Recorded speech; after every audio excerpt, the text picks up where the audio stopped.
நீங்கள் ஓஎம்ஆர் சரௌண்டிங்கில் ப்ராப்பர்ட்டிஸ் பார்க்குறீங்களா? உங்களுக்கான ப்ராஜெக்ட் தான் இது. Star Homes Presence RPS Garden.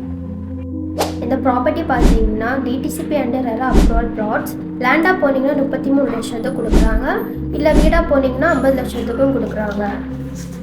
இந்த ப்ராப்பர்ட்டி பார்த்தீங்கன்னா கேளம்பாக்கத்தும் திருப்பூருக்கும் மிடில் இருக்கிற காலவாக்கம் என்கிற லொக்கேஷனில் தாங்க இருக்குது. எக்ஸாக்டாக சொல்லணும்னா எஸ்எஸ்என் காலேஜ்லேருந்து ஒரு 1 கிலோமீட்டர் வருங்க இந்த ப்ராப்பர்ட்டி. இந்த ப்ராப்பர்ட்டி பார்த்தீங்கன்னா ஓஎம்ஆர் ரோட்லேருந்து 100 மீட்டர்ஸ்லேயே இருக்குங்க. இந்த ப்ராஜெக்ட் பார்த்தீங்கன்னா CCTV, security, street light pole basic amenities provide பண்ணியிருக்காங்க. Starting from 800 square feet to 2400 square feet வரைக்கும் ப்ளாட்ஸ் அவைலபிளாக இருக்குது. ப்ராப்பர்ட்டி பற்றி டீட்டெயில்ஸ் இன்னும் தெரிஞ்சுக்கணுன்னா ஸ்க்ரீனில் இருக்கிற நம்பருக்கு கால் பண்ணுங்கள். இந்த வீடியோ உங்களுக்கு பிடிச்சிருந்துச்சுன்னா லைக் பண்ணுங்கள், ஷேர் பண்ணுங்கள், சப்ஸ்கிரைப் பண்ணுங்கள். தேங்க்யூ.